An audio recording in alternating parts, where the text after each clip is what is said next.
I want to talk about Google Analytics 4 because you got to do it. It's got to happen. If everyone has seen this particular slide, it definitely made me panic a little bit. Google Analytics 4 has been around now for a small while, and we're now at the point where it's sunsetting universal Google Analytics. So you have about 5 months now. All data will stop processing in your universal account on July 1st. But you probably got this mail in your inbox around March. It was pretty terrifying, and it says, hey, starting in March, we're going to start a transfer process. So they're effectively forcing you now to move from one to the other. We see this a lot in SEO, especially search engine optimization, where they're just changing the algorithm as needed. And it's kind of just them being polite, sending things forward to basically talk about the Universal Analytics account moving into Google Analytics 4.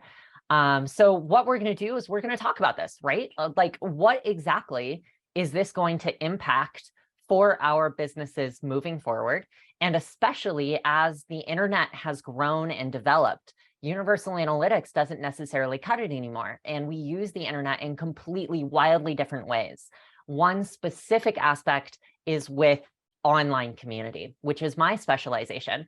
So a little bit about me. My name is Samantha Venia Logan. I actually do go by Venia, and I am an online community architect. I study the social science of online communities so that I can help my clients build really good spaces for people to self-disclose, connect, and create peer-to-peer connections.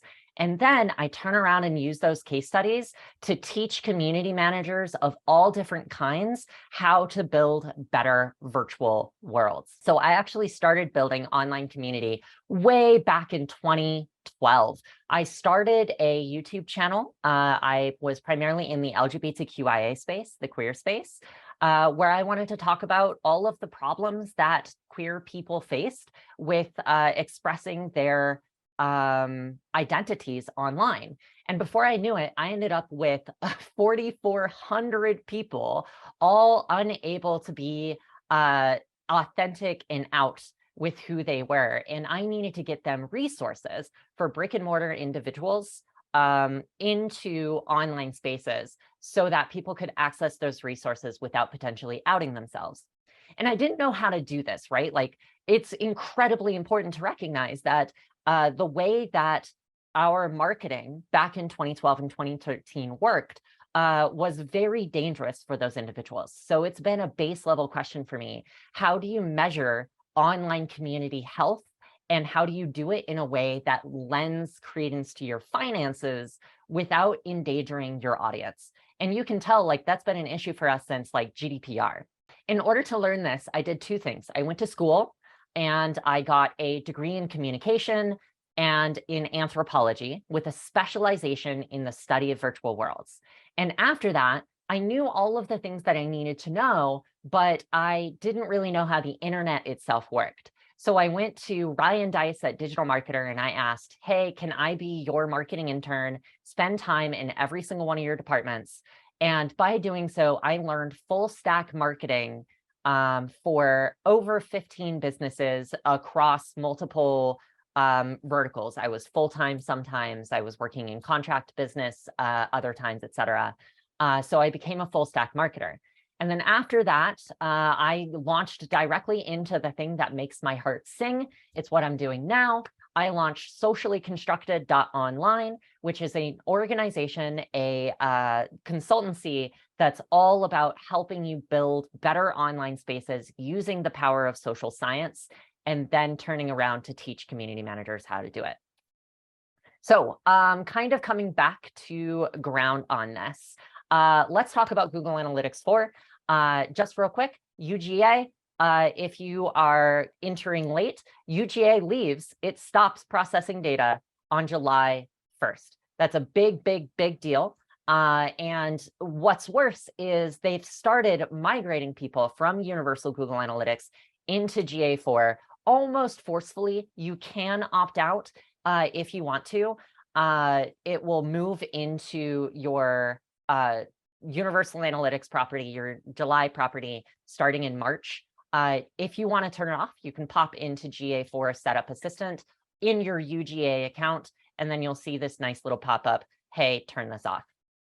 But that's not really going to work, right? We have to figure out how to use this plan. So borrowing the words of Chris Mercer, he's one of my favorite measurement marketers out there. I consider him a big mentor. I want to go about learning Google Analytics 4 in 3 main steps, 3 main processes. First and foremost, you need to plan big. You need to understand exactly what your measurement journey is going to be, what your precedents that you're looking to set are going to be, and then how you're going to build momentum, both in your business and in your online community. And the entire time you're strategizing that, you need to figure out, what are my touch points? What are the conversations that I need to have? But do me a favor, right? Like, that's a really, really big chunk. Strategy is a big thing. But the reason people fail at strategy is because they plan this big thing and they assume it's all going to stay the same. They run into one small problem and it absolutely fails. So do me a favor, progress small. Take that small bit of plan, and the second you run into a question, ask yourself, how can I test this? What progress can I make on my strategy right now to intentionally make a mistake? Because mistakes make better plans. And that's a big part of that get good, then get better kind of stage. And I just want you to take that process one thing at a time. Now, the big question that we have is, why is Google Analytics 4 necessary? Why is it needed? Most of the people in this call are marketers. So you've probably been on the forefront of this. You already recognize that we're operating with an older system right now. So I want to talk about how marketing has worked for the past decade. And keep in mind, Universal Analytics was a revision of a platform that came up at the very beginning of this whole process. We were really operating on a car that got a decent upgrade, that started getting, like, every once in a while, little Band-Aid fixes and little additions and stuff like that. We made an entire industry out of making this car run as long as we possibly could. Here's how this typically worked throughout the course of the past decade. All we had was this marketing funnel that is a one-on-one conversation between us and the user. As we understood it in marketing for the past decade, it has always been a conversation where a user will raise their hand and say, hey, I might be interested in this. And we say, oh, awesome. If you're interested in this, just perform this action and we can get started. So they would subscribe to a mailing list, or they would take an action, and that would trip for us a flag. And it sent out an ad that said, hey, it seems like you were interested in this particular topic. Are you actually interested? If you are, here's a lead magnet that we would like you to have. And based upon that reward and whether or not they took it or didn't take it, we gathered that information. This was the second part of that conversation, and we would add a tag. And as soon as that tag was added, that tag would proc or produce a second flag. And then we would add additional tags. And based upon the tags, we could understand the value journey across our net systems in order to understand where in the funnel someone was. And if after a certain point in time they said no, we would say, oh, okay, all right, sounds good. Let's back up then. It sounds like you're not actually interested in this. So we're going to remove that tag. And then we're just going to move you elsewhere in the funnel where you're more comfortable. This is how Facebook advertising, how Google Analytics, and how the retarget marketing era kind of moved. And there was this basic UGA system that initially didn't understand this, but tried to evolve to support it. And now we live in a world where funnels are struggling to cover the whole thing. Funnels are still critical, they're still important, but we would make these amazing funnels, these amazing UIs, these singular conversations with a customer, and then we would get this. All of our users would go into our funnels, fall out of our funnels, come into our funnels, and they kept finding it annoying, and marketers kept finding it increasingly complicated for us to manage and operate this. And the reason is because we discovered that although the funnel was one of the greatest inventions to come to digital marketing, it was insufficient for engaging with our community at scale.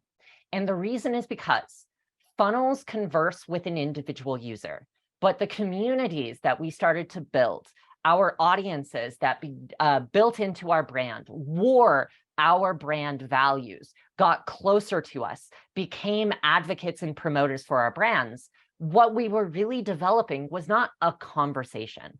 It was a community of people who were talking to other people. And because of that, they kept falling in and out of our funnels at completely random times.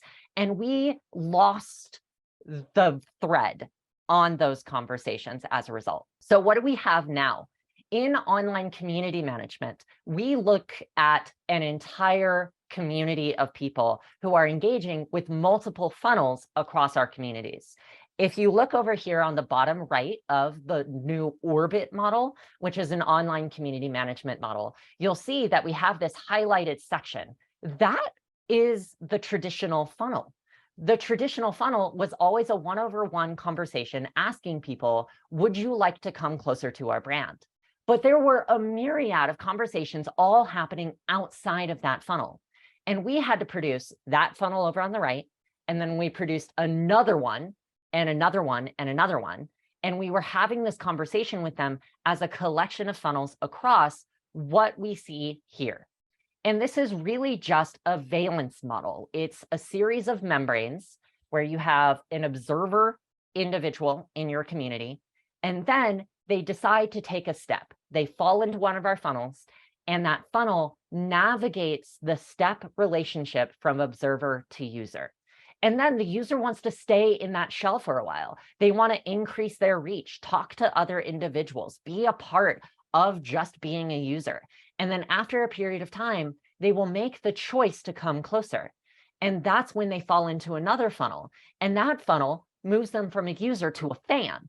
And then from a fan, they become an ambassador. And then from an ambassadorship, they're still engaged in the observer shell, the user shell, and the fan shell. So they keep falling into all of our funnels in all of those shells, but they don't necessarily need the funnels that we built at that stage. And in order for us to manage this, we have on one side this online community system, which is saying we need more flexibility, influence, and power. And on the other end, we have a funnel. And the ultimate issue here is that communities cannot quantify their value outside of that funnel because initially, for the past decade, we haven't had the ability to measure it. But we have to measure the community interactions in addition to the funnels. And if we don't, we are going to stop understanding the value of the communities that we've built. So again, to kind of break down, we have two problems here. On one end, digital marketers are saying the funnel is the easiest way for us to develop and understand the customer value journey. On the other end, we're saying funnels are too restrictive for community managers. Behavior tracking is exactly what a funnel is for. We're just counting people raising your hands and then putting it down. That's all we're doing in a funnel. And then on the other hand, it's like, well, because users have to perform an action to tell us what they really want, we can't really focus on anything other than behavior. Meanwhile, community managers are over here going, yeah, but we're forcing them to interact with us our way instead of interacting with us the way that they actually use the internet and engage in our online communities. To kind of bring that home, last year, and I'm very, very excited for the next year, this year, we're going to be getting a second constellation report from Orbit, but there were a few key findings between community and marketing. The first thing was that any typical community is active across 6 different platforms.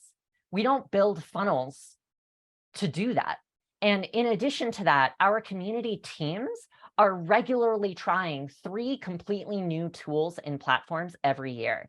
And the reason for that is because people aggregate in different places. They don't go into the funnels that we set up in the individual places that we have.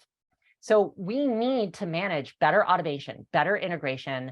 We need greater data enrichment that allows us to have cross-platform development, cross-community interactions.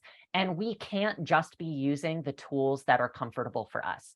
We can't just use Google Tag Manager and Google Analytics to measure all of our business inputs. We have to include other softwares and other tools. And so it is in all of this interface that multi-platform measurement came about.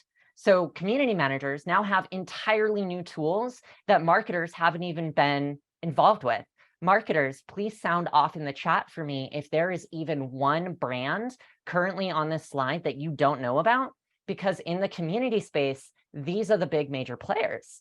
And if you've never heard of them, how are you supposed to be able to manage a measure journey with your online community, right?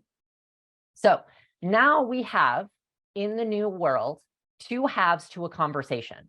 We need to talk about measurement as a department. We need more people involved in on-set, because if we're going to be building funnels that are capable of keeping up with where people actually are, we need more interaction. We need to expand our measurement behaviors. And on the other side of that conversation, it's, yeah, well, we've known this for a while. Community managers have really, really wanted that. We've built community operations as an entire department. But the problem is there's no actual systemization for how we measure online community, because marketing and community management have been clashing. So how does this relate now to Google Analytics 4? Google Analytics 4 is the marketer's side of this conversation. And that's why I think it's very, very critical that we talk about this. This is front-end data analytics. What behaviors and actions are occurring on our websites, and what does that say about the larger community we're involved in? Now, there is a part 2 to this conversation as well, and I just want to mention this right now. In this upcoming month, in March, we are going to have part 2 of this conversation with a CLG workshop on measuring the community data fire hose. I'll talk a little bit more about it at the end of the meeting, but we need to have a marketer's presence in that conversation just as much as we have community managers, and the vice versa is the case here. So while the primary focus for this talk is going to be on marketers, I want to mention that the online community management conversation is also going to require your presence. And that's where we're really going to talk about these community intelligence platforms that you haven't heard of. That having been said, let's hyper-focus now. We know that there's this conflicting understanding of how people use the internet, how people collect with brands, and how the funnel remains limited in that circumstance. Google knows this. Google has known this for 10 years, and Universal Google Analytics just did not have the capabilities to use the internet as people actually do. So we have this transition, this fundamental change from Universal Google Analytics as brand expectation. Can we build, track, and then learn from and optimize the expected conversation that our brand is going to have with our users? Now we're switching that. We're turning it around and asking, okay, GA4, it sounds like we can't do this. We can't apply structure to the chaos because that's what users want. So can you just tell us then, what do our users expect from us? And that's where Google Analytics 4 is now. And what that means is that Google Analytics 4 is looking at the internet as it stands, looking at the internet as a collection of cultures and communities, and then it's changing the way that we measure it to fit this. And that means you have to understand a new data approach. You have to use that new data approach to understand the current strategy that you're putting into place. Only then can you look at all of the different changes in Google Analytics 4 and really reposition your Google Analytics processes in order to move to this new paradigm. So what is this new method? This new method is that we have to recognize the internet is a collection of cultures, and cultures, communities, are social scientific. We cannot measure them unless we understand the social scientific process. So I want to take you back to your 6th grade year, where you learned about the scientific method. The scientific method is an incredibly robust process for understanding individual pieces of a topic. But the scientific method was insufficient all throughout the history of social sciences for us to study online cultures. And what that means is, social scientifically, we view communities very differently. So here's the definition of community that I've built based upon my experience in social science. And I say that I built it, but in truth, this is actually an 80-year-old definition. And I want to be very clear about that. This has existed for a very, very long time. A community is a well-defined unit of culture. It has a set of shared attitudes, values, goals, experiences, practices, and artifacts that characterize a defined group of people. Now, the data scientists in the room may look at this and just be like, oh, awesome, great. If we can apply a metric that talks to people about how they interact with each of these individual things, bam, we have our new measurement paradigm. And you would be correct. That is, in fact, how you would do this. But there are significantly more complicated aspects to this, because the social scientific process, when it looked at the scientific method and said, you know, this doesn't really work outside of a lab setting or across different cultures, they needed to create something just as robust and just as logical as the scientific method in order for it to be as rigorous. And they made 4 big changes that kind of complicate the process of measuring those aspects of community. First and foremost, benchmarking. They had to make this work over the long term. We can no longer consider a bunch of minor A/B experiments. We had to consider one long experiment that includes variables, and those variables could not be the focus. If you've ever tested in a very, very small group of Facebook, a very specific headline or an ad, and you're like, yeah, it worked super, super well, super, super great. And then you went to another audience and you tried it there. And it's like, yeah, it also worked really, really well. Let's scale it now. And then you scale it and suddenly it doesn't work. And you're like, what happened? The variables were exactly the same. And the reason is because you can have the exact same variables applying in the exact same circumstances to different audiences, and the audiences will break it. The variables aren't the problem here. It's the scope. So we choose variables, we keep those variables the same, and then we change the scope in social sciences. The easiest way to understand this is with something called the rule of generalization. So the rule of generalization, I'm not going to get super into the weeds here, but it's very, very wonderful because no matter how complicated the rules of generalization are, and there are rules, all you need to care about for this new paradigm of measurement, this social scientific method, is A concept applies to B population only so far as C limitation. And if you don't have C limitation, bin your data. It's pointless. Don't bin your data, don't get rid of it, but be more rigorous in your actions and in your activities. And community managers are learning to apply this particular system so that they can systematize their learnings in their online communities. And suddenly soft qualitative data of people in my community said this now become really, really useful to you as marketers for creating highly predictable data systems that inform your funnels out of online community. So this is the new paradigm.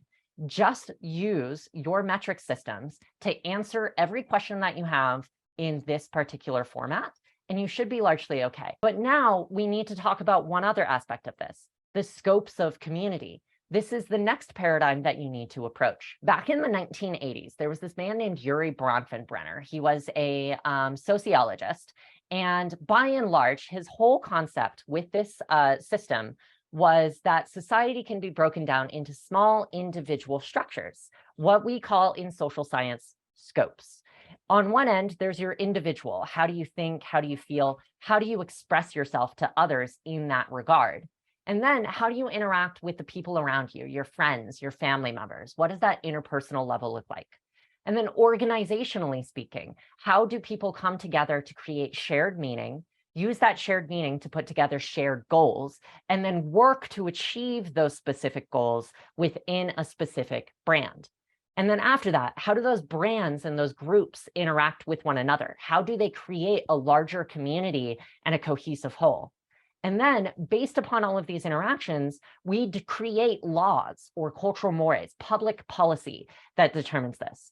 And if this looks familiar, it is this, right? And we just said that as long as we can measure people's connection to our brand and people's community affiliation with us, we can determine when they are ready to fall into a specific funnel, when they're not ready and we need to remove them from the funnel, when we need to nurture them a little bit more, and when they're ready to pass each individual membrane to move in and out of our brand continuity. This is the new measurement paradigm. This is what we use to build in Google Analytics 4. Now, your online community managers and your community builders in your company are going to take part in the vast majority of this infrastructure. But as marketers, it's very important for us to contextualize your funnel. We have heard in marketing, content is king, numbers are king, measurement is king.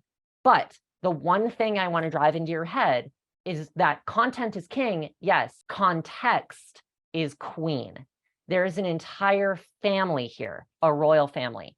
And it's with that that I want to talk about Google Analytics 4 in the context of technological affordances theory. So if you remember, back in 2014, 2015, the community as a whole told Facebook the like button is insufficient for our interactions with others. So they said, okay, we're going to create 5 different emoji sets. And then the marketers in us are like, oh, you just gave us an amazing thing. Facebook wanted us to increase the emotional continuity of our communities, but we turned it into a voting mechanism. So click like for this, click wow for this, click haha if you think this is better, click angry if you think this is better. And suddenly angry didn't mean angry, it just means pick the lesser of 2 evils, right? So there's this notion of hidden affordances. When we build something technologically, like Google Analytics 4 has, the toolbox creates specific limitations in its use. And socially, culturally, we work around those problems, as we always have. This is how universal Google Analytics developed.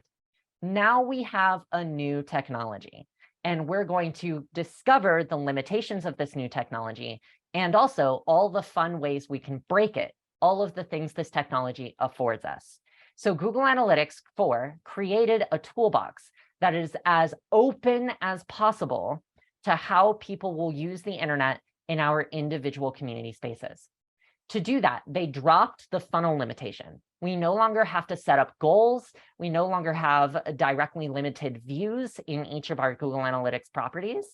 Our goals no longer have to be set up based upon information coming in prior. We can now set that information on our website using Google Tag Manager. And then using Google Tag Manager, we can play with the data as a completely open data lake within Google Analytics 4.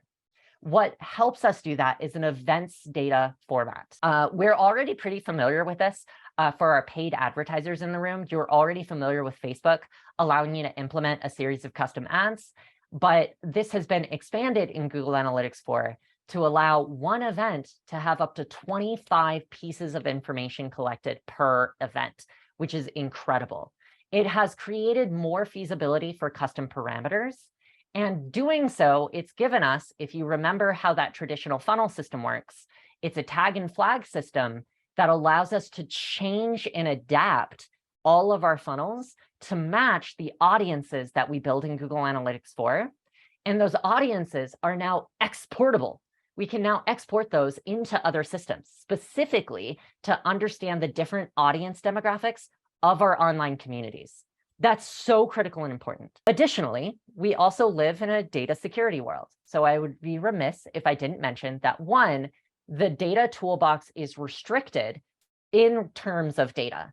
And also, where it fails to maintain user data, it's made it easier for us to manage it. And all of this is connected with the fact that Google Analytics recognizes that even though it's a giant, it needs other platforms to stand on its shoulders. Our CRMs, our community intelligence platforms, all of our massive data software suites, they have to be built on top of Google Analytics 4. So Google Analytics 4 is no longer a system. I want you to think of it as a kernel, an operating system and a kernel for us to build on top of. That's what Google Analytics 4 has given us now. So with that said, we're going to move into Google Analytics 4 specifically.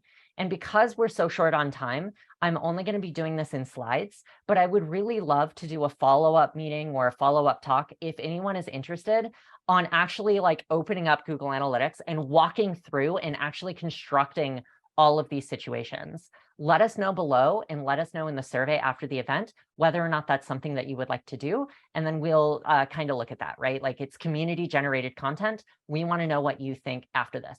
So GA4 infrastructure. This is going to be that outer wall of Google Analytics. How should I set things up? The most important questions here are account-wise. Your community team needs to have access to Google Analytics 4. This is no longer sending out reports. But the important question is, to what degree, to what level, right? Sorry, I just looked in chat and it looks like there might be something going on. So what permission should the community operations team have? That community operations team needs to have one of you in the marketing team on the community operations team. And you should have a say and a control in how the rest of the community team looks at that data. But more importantly, you need to have your hands on that data because it's now a social contract. Now kind of moving down into the property. Does a community management situation merit having a second data property? I will say that for bigger companies, probably, because you might run into issues with custom events and custom parameters conflicting with what happens on your website. But by and large, I would say no, because your community is now a part of your funnel. As marketers, you have a social expectation in the new world, a social contract, if you will, to measure not just what's happening to the behaviors of your individuals, but the intentionality and the connection and feedback of your greater community. I recommend keeping that as one. Additionally, there's this small little thing in your industry category for online communities. I just want to let you know that at the moment, nothing changes in your Google Analytics property if you select online communities. However, it does give you new reports, and it looks like Google Analytics is looking to use this industry category in order to define and help with delivering better custom reports for individual industry standards. So this is definitely going to change, and it's something you want to look at on a quarterly basis in your property. And even right now, if you select under your industry category gaming, it actually gives you a whole new gaming report category. So be very intentional when you set up your properties about what industry category you're setting it up for. And now data stream. We're going to kind of dive further into data stream because this is really where it matters. But for the infrastructure portion of your data stream, make sure that platform integration is front and center on this, and work with your CRM and your community intelligence platforms on the user ID problem. If you're using user IDs for your personal portfolios and your personal profiles, there's one, going to be a security problem there. And two, there's going to be a tech problem there. You can turn on a lot of features in Google Analytics 4 by rectifying that user ID issue, but you need to be very intentional about how you do it. Let's kind of move from infrastructure, building the Analytics 4 account, to filling the Analytics 4 account. There are 3 steps to any Google Analytics, and this is the same in UGA, it's the same in GA4, it's the same in literally any measurement system you have. There are 3 steps to this process. First, it's bringing in the data. Then it's how do you store the data? And lastly, how do you report on and massage the data to give yourself a better truth? So that data flow, those 3 steps is what we're talking about here. If you thought that there was a world where UTMs were no longer a hassle, sorry, they're more important in Google Analytics 4 now. But they're actually more important because they are process focused, not technology focused. Where we were using urchin tracking modules in UTMs to track, does a person who clicks on this link come from Facebook or Twitter? Is it a Facebook paid ad or is it a Facebook community post? Is it a Facebook community post that happened for this specific product? And for this specific product, is it coming from this specific headline or this specific tag? We were initially using it to tag content. Now I want you to think about using UTMs to tag processes. We submit specific Twitter shares, yes, but is this a community post that we're coming from? Is it a community generated lead or is it a sales lead? Is it a personal outreach or is it a departmental outreach? By using UTMs, which now have expanded features, we can now add extra parameters to UTMs now out of the box in Google Analytics 4. We can now start to talk about organizing how we talk with our larger community. I also want to call it out now, community generated lead. This is very, very important. We'll talk about it here in a little bit. I also want to talk about events. Because Google Analytics 4 is events-based now, and you can create as many events as you really want. There are limits, to be clear. but you can now create solid, careful events that are curated towards your own website and your own infrastructure now. You can now create something like this community-generated lead coming from Discord that you can see over the right. And they have event recommendations that are not currently implemented. What I want to call out over on the far right is this join group feature, this login feature, and this select content feature. You can now create a flag on your website for selected content interested in marketing. And you can push that into Google Analytics. And then using that, you can determine, oh, so I have a specific audience segment interested in marketing. I can market their advertising to them, but also I can send out a request from my community manager. What kind of topics would you like to hear from marketing? And would you be interested in facilitating some of those conversations and events? And now you have an entire community curated program run out of audiences in Google Analytics. UGA definitely could not do that. And I also want to bring up the gaming forum and SaaS spaces, because you now have specific properties recommended under the GA4 custom events. You have specific property flows now recommended for your specific area. Definitely look into that. And at the same time, you might want to ask, with all of the functionality and all the flexibility of Google Analytics for events, what about Google Tag Manager? Still strongly recommend this. Measurement is a muscle. If you're at the beginning of your measure journey, just start with Google Analytics 4. Install Google Analytics 4 on its own, but you will want to move up to Google Tag Manager. It is way more flexible and way more capable.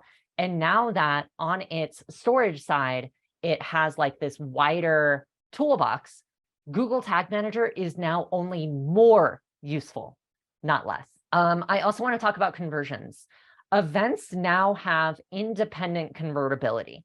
What that means is in Universal Analytics, you had to set up individual goals, set up this specific funnel flow, and at the end, mark it as a goal and say how much value or revenue that goal procced. And then on the other end, in Google Analytics 4, you can now do that for individual events. And that allows you after the fact to put together as many different onboarding funnels, as many different goal funnels, as many different marketing funnels as you want. And you can just mix and match individual events. So useful, so helpful. Now I want to talk about that third part of that flow, right? We first talked about Google Analytics collection and then storage. Now we're talking about processing. What I want to say here is that audiences is immensely powerful now. And further, audiences, by virtue of using the event system, your events don't just need to go to Google Analytics 4. Using Tag Manager, you can push them to your CRM. You can push them to your Facebook implementation. You can push them to Google Ads. You can push them to a community intelligence platform, should they be willing, Common Room and Orbit and other systems. And because of that, you can now use your Google Analytics 4 audiences to identify exactly who you need to contact, make changes, and inform how your community intelligence platform and your CRM are going to interact with your local communities. With Universal Google Analytics, you could do that, but you required entire reports. It was a month-long project figuring out what happened. Creating your audiences was a thing that you had to repetitively do over time. Now, by understanding what you can see in your website code and in Google Tag Manager, you can use Google Analytics 4 to answer those questions way faster. Audiences are now way more flexible and way more capable of catering to the community environment. So reporting, if I remember correctly, and let me actually take a look real quick at the comments. There was one individual, Alan, you mentioned here, gives me the chance to make a lot of custom reports because the reporting in Google Analytics is terrible. Here's the reason. Google Analytics 4 is a starting point. In your muscle journey, Alan, you are clearly not there yet. I don't actually recommend using Google Analytics 4 for its reporting purposes, but what I do recommend using it for is a sandbox for you to understand what Google Analytics 4 can tell you. So first, learn, set a precedent, understand what the data is doing, figure out what precedents you need to set in your community, and then go build something in Looker Studio. Google Data Studio, Looker Studio is my preferred BI tool, actually, but there are a ton of other amazing BI tools that you can now use. And if you want to get like super complex, you can even use something like Bitergia Analytics, which is an incredible open source software system that's ridiculously complex. It's data analyst levels of complexity, but it's totally available for you to use for your Google data and information. Alan, it looks like you responded. Not using and building reports in GA4, it's a data studio source for Looker Studio. Exactly. Looker Studio is definitely that area for custom reports. I also want to talk in next month in part 2, I'm going to announce this template, but I recommend that you start building your data for your Google Analytics reports as what's in it for me dashboards. So create one that's an executive summary that's entirely focused on community ROI, one that is laser focused on what your team for your community team is looking to resolve. You're looking to set a precedent. I think that this is important and healthy for my community, and then build momentum for that precedent until the community is doing it themselves. The marketers will have a very critical part in that because marketers will want to set specific precedents. We would like it if the community performed this behavior more frequently. Can you do that, community manager? And then the community manager comes in and says, okay, so a main stakeholder goal for our marketing stakeholders is this. Community, how would you prefer we do this? Awesome. Let's set that up, understand what this is going to be, and audience by audience. First, our super users and our promoters. Remember that valence for that community tool, that's the new paradigm you're measuring in. And now you're just going to roll out your funnels for each individual paradigm. And that's what you'll use your reporting for. We're going to take a quick side note. I'm not going to spend too much time on this because I know that I had a lot of trouble fitting everything into this particular topic. I want to talk about the attribution problem. And this happens all the time in community management. How can you determine that a community manager has actually created a lead for the sales team when the lead comes through your marketing funnel all the time? You could reasonably just ask them, did you come from a community before you went into this funnel? But that's not the only way that that's going to help. You could also create a UTM tracking module for UTM source of whatever the brand platform is, UTM medium of community generated lead, and then a UTM campaign of the product that lead is for. So you could do that, but that's also going to be difficult because now you have to tag literally every link that you give in your community. How do you manage this user attribution? The cool thing about Google Analytics 4 is that user attribution is AI powered and data driven, but also they understood that this problem doesn't just occur for paid ads for Google advertising. They attributed that entire attribution model for Google Analytics 4 into the event path. So you can now push your attributions as parameters into the events that you launch, which now helps to answer the problem. Is this attributed to my sales funnel? Is this attributed to my community funnel? Or is it maybe both? And further, by placing those tags across your website, you're now able to connect it with user IDs and attach tags to your CRM based upon whether or not that community is developed. Now, I'm going to tell you, this is so complicated and so difficult to operate. I don't recommend it right now, right? I don't recommend it. But what I can say, remember, technological affordances theory, Google Analytics 4 has now given us a new toolbox that gives us sky's the limit opportunities for us to do this and to do it ethically, to do it right, to use Common Room, a community intelligence platform, as a tag system that tells us the user is a community generated lead from Infusionsoft setup coming from Facebook, and they clicked via an ad. That's such an incredible thing. And it is all first party. It's all server focused. It's all based on the website on our end and the conversation that we're having, not just one-on-one, but with the community as a whole. We get to choose that now. The burden is that we also have to build it. So real quick, this is going to be what the entire next month, that part 2 conversation about community managers is going to be. So it's going to be the what's in it for me dashboards, where we're going to talk about all of these. I would love it if some marketers actually attended so that you could help us build that architecture to work for your department as well. And now I want to pull out of the GA4 conversation. We've talked about what's helpful for GA4, but that's not what's important here, right? They gave us a technological toolbox. They gave us technological solutions, But in all actuality, this is a cultural problem. How do we manage the safety, security, and anonymity of our users while ensuring that the online community is respected for their interactions and their contributions? They get to stay in the valence of the community that they want until they want to move forward. But also, we still have the marketing funnels that encourage them to move from outer valences of our community scope to inner valences of our community scope. How do we do that? That's a really, really big process. And so for that, I want to talk about some changes you're going to want to make in your business in order to facilitate using Google Analytics 4 this way. So this is how it typically works.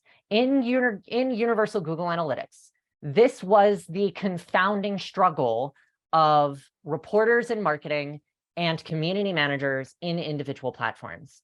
There's been this ad nauseum conversation about where do you put your community manager? Where do you put your data analyst? Where do you put your measurement marketer? And we kept putting them into departments. We had this bottom-down understanding of people are placed into groups to accomplish a task for a specific department of an organization that have an oversight to this department that connect to the C-suite and finally report, did the C-suite's goals for the year get met in each individual department? And we would ask each department, can you please file a report for the efficacy of your department? And it was their job to do it. They had to report the outcomes for themselves. And this caused a problem. They siloed themselves. R&D and developer relations had different reports from product and product research. And we kept telling ourselves that's because their KPIs, their key performance indicators, are different, so they should be reporting separately. That makes sense in a silenced top-down view of governance. But the problem that community managers, measurement marketers, and data analysts had was that they were rooted in reporting to only one of these hats, but they were expected to collect data and information from all of the other departments. They had to wear a bunch of hats, but they didn't have the power, the capability, the organization, or the ability to cut through the red tape and provide the one syncretic report. So with Google Analytics 4, I want you to recognize that measurement is no longer a project. It's no longer report on this quarter with this report. It's no longer put together this dashboard for this department. It is now an oversight setup. So we want you to think about switching this. Your departments are actions at the end of your company. This is an R&D action. It's an R&D group. Your product is at the bottom of the company. These are just departments for your community to interface with to make it easy for them to find the person that they need. So put your groups at the bottom and then have the people who are working in those individual groups above that task, make it a lot easier for them to interact, and have one member of each of your teams, one in R&D, one in product, one in support, one in marketing, and one in finance, all report to two teams. The community operations team for, hey, I'm going to go into the community. I'm going to do the Q&A. I'm going to do the research. I'm going to talk with individuals. I'm going to be present for my department in the online community. And in doing so, you've now broken up that first wall and provided cross-flow and cross-talk because you have one individual in each department always present in community operations. And then that community operations team, that super team, is going to connect with all of those departments to create a super department of data analytics and architecture. And together with community and data analytics, you can create community scopes, build measurements, and create data analytics as a perpetual, always ongoing department in your community that directly reports to C-suite. By doing it this way, one, you don't have like 90 billion different reports. Two, you can make a what's in it for me kind of setup really, really work because everyone has a say. And three, you've now freed up your measurement marketer, your data analyst, and your community operations professor to cut through the red tape, talk across departments, and make sure that those conflicting reports, was it attributed to me versus was it attributed to them, no longer becomes an issue. There is just one cohesive working together team that connects with C-suite. This is the way that you can structure your community to be more community driven and focused. So with that, there's one other piece of advice that I do recommend. With Google Analytics 4, cross-platform data is now the most important thing that you could do. And the easiest way to do it, instead of focusing on X tool or Y solution, focus on the one thing every single one of those platforms has in common, your website. Go make sure that your CSS classes, that your class IDs make sense. Create a naming convention that tells people the visual elements on each individual element of your site mean this, are for this, and can relate to this. And by doing so, you will set yourself up for Tag Manager, Google Analytics 4, your CRM, your Facebook ads, your Google ads, all of your different tools can now pull the exact same event markup and parameters from the same single source of truth. Highly recommend it. Also, look into some of these platforms. We're going to be talking about it all of the time throughout the course of the next month, and recognize that these platforms are reporting additional information so you can augment your Google Analytics 4 systems by understanding not just the behaviors of people in your funnel, but the intent of those individuals. You can connect people's comments in your communities with the interactions and the behaviors in your funnels. Super helpful. You can also start to pull in quantitative and qualitative data in order to better define and better understand what you're looking to. So based upon your community responsiveness, you can look at your active and your new members, but also how many people returned and why. Super, super critical and important information. If you want to, go ahead and apply it. There are basically 10 steps to doing this, 10 steps to implementing it. It is going to be a longer conversation. It's a conversation I recommend you stop now. And it's also a conversation I recommend you never end. And again, if you do have trouble, if you do struggle with this, just know that I am available for consultation at any time. I do work with people in order to develop community infrastructure, and I can help you build this out if needed. And I just want to leave you all with this. In 2013, Ryan Dice once said, "The one who spends the most to acquire their customers wins." That's the traditional marketing paradigm. That's where Google Analytics used to be. Now, in 2023, it's about the people who spend the most time fostering their audiences that will grow most consistently and therefore best. So with that, thank you so much. Here's a link to part 2 of this talk if you want it. And I also want to say thank you so much to the MeasureMinds team. And I am willing to take questions. I also recognize that we're super short on time. So if you're willing, I can stay extra long. And also, I am available in my online Discord community where I can answer any questions that you might have. That's it. Cool. Thanks for that, Venia. I'm just going to take presenter control. And if you have feedback for Venia, if you scan that code or Will, if you post that link into chat, it should take you to a feedback form. So if you've got questions or suggestions, whatnot, if you fill it in via that form, we can relay that through to Venia. And I'll just give people a second just to grab that. Will, if you could just post that link. Okay, hopefully people have got that or snapped it. Cool. And the other thing, another sort of photo opportunity here. So we've got our GA4 event Mark II that we're going to sort of do in literally about a month's time. So if you're interested in that, please sign up. It's totally free. It'll be a full day of GA4 training, tips and tricks, and with a variety of presenters. If you either scan that link or grab the link there, so bit.ly/GA4 with a 4 it should take you to a Zoom registration page. Again, Will, if you could post that link into chat. We're going to start kind of marketing that soon. So there were 2 or 3 questions actually in chat. So from Scott Shannon. So I don't know if you want me to promote him to the stage or you want me to read out the question. Yeah, it looks like since all 3 are from him, let's go ahead and promote him to the stage and we will kind of answer all 3. Okay, here you go, Scott. Allowed to talk. I don't know if you can hear us, Scott. Otherwise, I can read out your question. Can you hear me okay? Yeah. Okay, great. Yeah, so I was just wondering, it sounds like a lot of this approach, I mean, you mentioned like Discord and, people can be all over, Facebook, wherever. So the main strategy, I guess, is still driving people back to the site, and that's where GA4 is most helpful to kind of measure that inbound traffic. And if you have UTM codes, you know who they are, where they came from, you know what the promo was they saw, et cetera, maybe you know what group they're a part of, and so on. That's kind of the main thrust of the approach, I guess, right? Is the drive to site? Kind of, but I want you to think about the scopes of community, right? So when you have a site, that is a location for a place that people will congregate.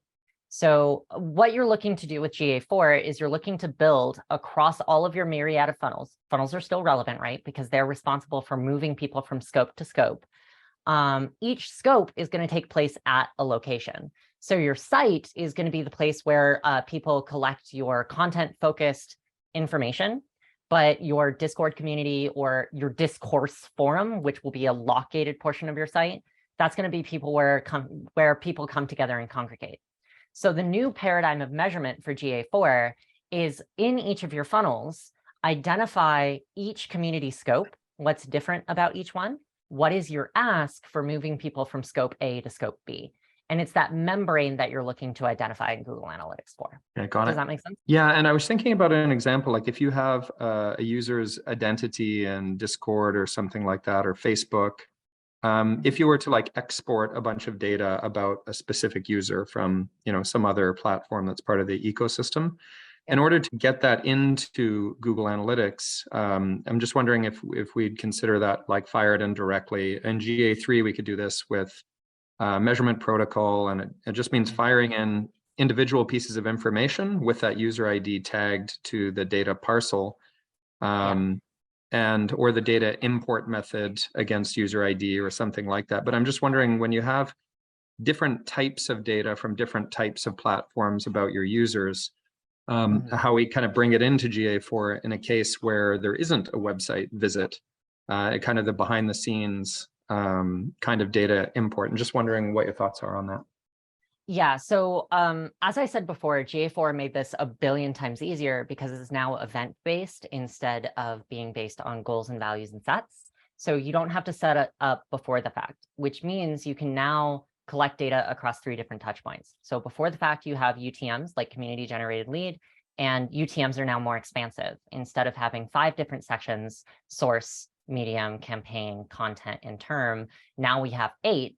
Maybe in many cases and possibly in the future more, and you can create them custom. So you can now do it on input. You can also do it on export because we've been able to do this with Google Tag Manager and with Universal Analytics, but rectifying user ID paths has been an absolute nightmare in Universal Google Analytics. And like you said, it's possible now for us to import through.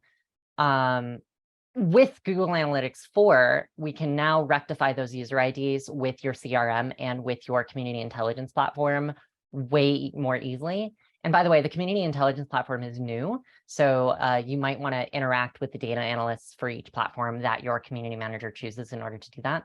And it's going to be way easier. My recommendation is to just do surface level studies. What audiences do we need in Google Analytics 4? And then use Google Tag Manager to push all of that data to all 3 simultaneously, and use Google Analytics 4 to inform the infrastructure for the other platforms. User IDs are a lot easier, and Google Analytics 4 is probably the more simple answer for you. And you mentioned the idea of exporting audiences. So we're saying in Google Analytics 4, if we have an audience, here are all the folks who came to our site from a certain orbit, you know, in a certain property or a platform, then they would be considered an audience. When you say export the audience, do you mean export it back into like a Facebook or a Discord, or what do you mean by export the audience? Because I think I've only seen an export of audiences work for like Google ads, for example, you know, or, you know, like Google's own audience ecosystem. But do you mean to get those audiences out into other places? Exactly. Yeah. So like we were able to do it for Google Ads, which was like what powered the base of Google Ads retarget marketing. And we also did it with the Facebook pixel, right? Where it's like based upon the event tags that are set, here's 2 settings, here's my exclusion, just pull any data that came from here and then port it in. So Google Ads could do that. We could jury rig it with the Facebook pixel. Now we can do it just standard, just exporting, and then you can port that into a community intelligence platform, or you can learn with your community managers, anyone building community in their departments, you can ask, so the community intelligence platform has these specific tags and these specific segmented audiences. Is this congruent with Google Analytics 4? If not, why not? Okay, thanks. And my third question is a little technical, so we can skip that one. Yeah, that's great. Yeah. Thank you. And you also had a question on website tagging. Actually, if I could just add some comments. I think sorry, my voice is going a little bit croaky here. I think there's a good point that's been mentioned about like GA4 not automatically sending what was in GA3 counted as a social kind of in-page event, like a thumbs up on the site. But there are ways of sending either using GTM or attaching to the GA4 kind of click event to send an additional event to break out those kind of social outclicks, or doing an event in the GA4 interface to in effect create a sort of conversion from that.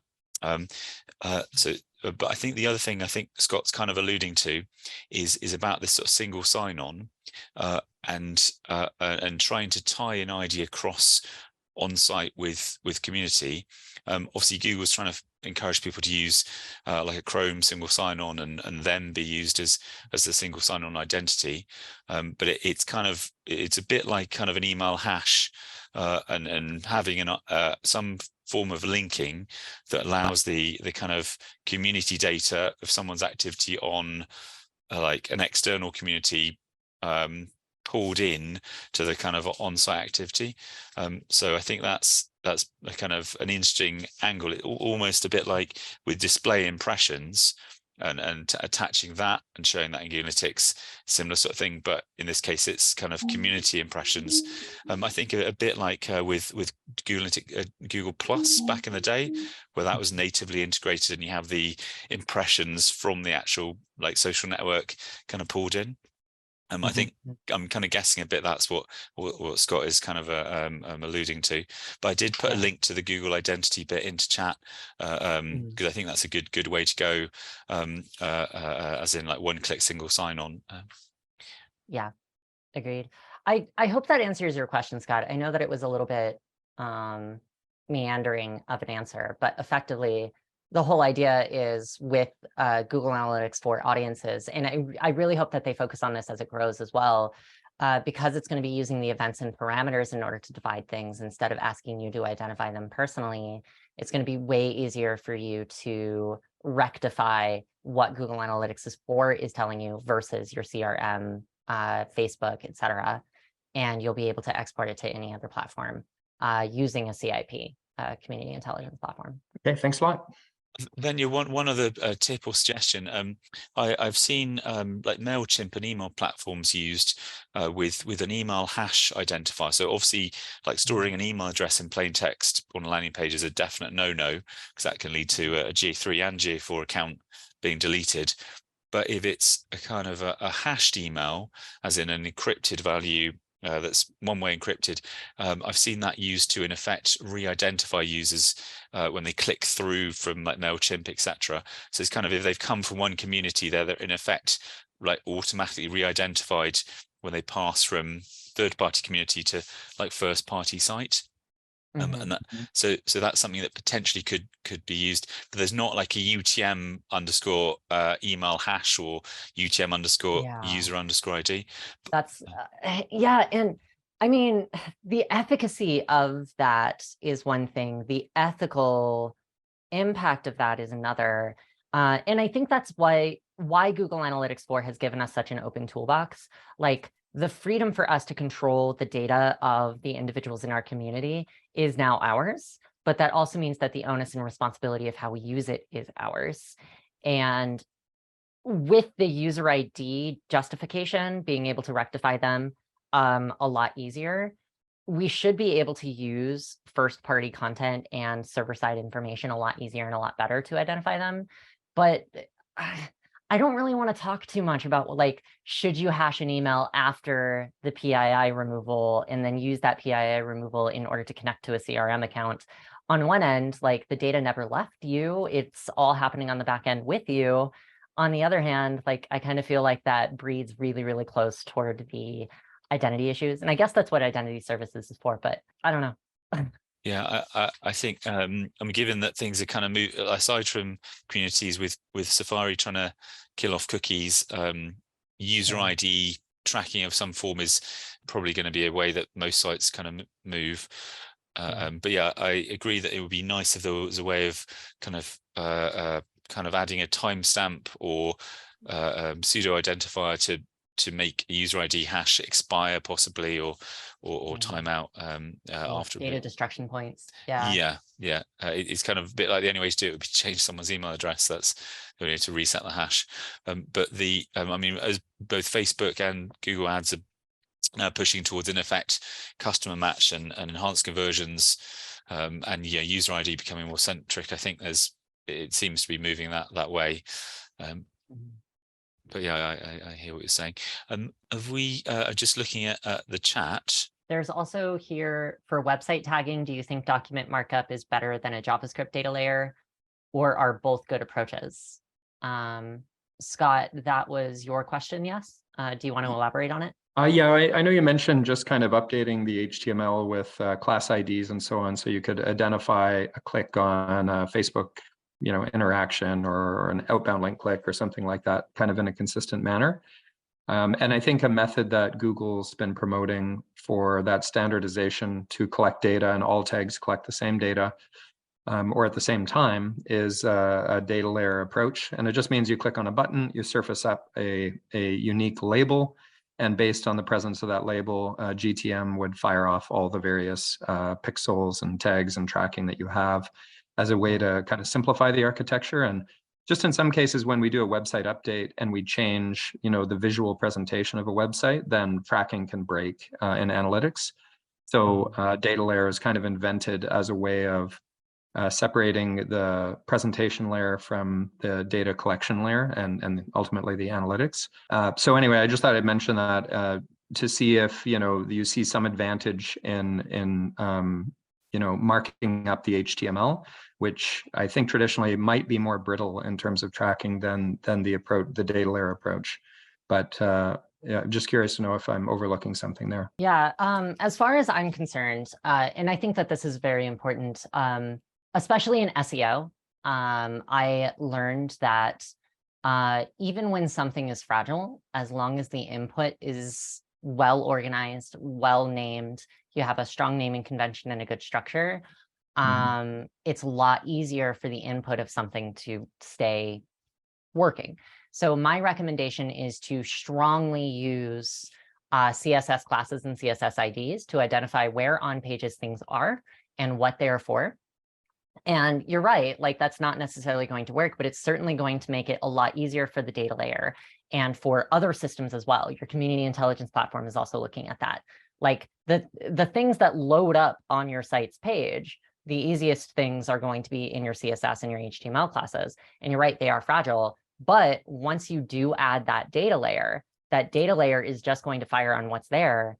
And then you can send any information from the data layer to other systems, making sure that it remains consistent. So even though it's fragile, I would think of your CSS and your HTML markup as the same thing as a naming convention. Just make sure it's a convention that doesn't break. Okay, thanks. I would add on that one, the outbound path can be used to differentiate. So on that example Venia showed on the screen, where it's like it could be the Twitter link to a home page, or it could be a Twitter share. So those could be used to split out. Is it what type of outbound or social link it is? Yes, that's intent tweet. So that could be done as two separate triggers in GTM that push to a GA4 or two separate GA4 events, and that would work kind of regardless if a site kind of the CSS and stuff was changed within it. The only other use cases would be the JavaScript versions of Twitter, Facebook, LinkedIn, etc., which I think Facebook disabled its ability to track those now, annoyingly. So, but I think add this and share this. Those still have kind of ways of tracking them. Although I'm not sure if add this and share this have updated to support GA4 yet. It used to be you pasted in a GA3 account ID and it outputted the social shares. So that's something I probably need to actually check. I don't know if you know, Scott, if they've updated to support GA4. I don't know offhand, no. But it's in terms of segmentation, it is very good to split out the people that like share the content, because they are in essence kind of like tribe members, you know, like consuming and promoting. So definitely good for remarketing and identifying those users. Venia, I think we're probably we're now 15 minutes over. So Sorry. yeah, no, thanks for that. I think it's a very healthy discussion. And just on a kind of a fun and interesting-ish tip. So back in the day, I used to be quite active on the Google Analytics community. Kind of ironic here, it's sort of a community about analytics on here, and they've got 40,000 members in there. So I was actually a top contributor back in the day, and Google invited me over to their San Fran like every 2 years. It was quite a good way, I found, of actually learning about Google Analytics. There's not a Google Analytics 4 as such community, and I wish they'd break out these two communities into Google Analytics 3 and Google Analytics 4, but at least there are sort of separate questions in here. So just something to mention to the audience members that, you know, they can post questions in there and use it for kind of understanding and crowdsourcing questions. And there's also a Facebook community as well. There was a few actually Facebook communities. So again, good places to ask questions and find out more. Google also had a thing called product experts, which used to be like top contributors. Annoyingly, there's not a Google Analytics top contributor or product experts category anymore, because it's dealt with via the sort of kind of Google Analytics partners at Channel instead. But for Google Ads and stuff, there is that. So just thought I would just mention that. And I'll share my notes on GA4 gamification tracking with like unlock event and the categories that I kind of made a note of. They might be useful possibly for audience. Here, so this is from our GA4 cheat sheet. So I'll ping that through if that might be helpful. As I said, we've got our GA4 event coming up in a month's time. So hopefully we can sort of share the knowledge about Google Analytics 4 and how you can use it both for community tracking and also other kind of sites. Thank you again, Venia, for presenting and taking the time to sort of share this knowledge, and hopefully people can sort of contact you or fill in the survey form afterwards. Thanks again, everyone. Absolutely. I hope that what I had to say was helpful. Yeah, definitely very interesting, and especially the kind of that bit you had in terms of those people leveling up between different community types. We did a project a long time ago for a Chelsea Football Club, and it was very similar in terms of audience members, and it was like inactive supporters, active supporters, yeah, super fans, and it was like their business was all based about community, and they like totally used analytics to drive sales and improve the bottom line. So 100% agree with what you said there. Thanks again, everyone. Right, cheers. Bye bye.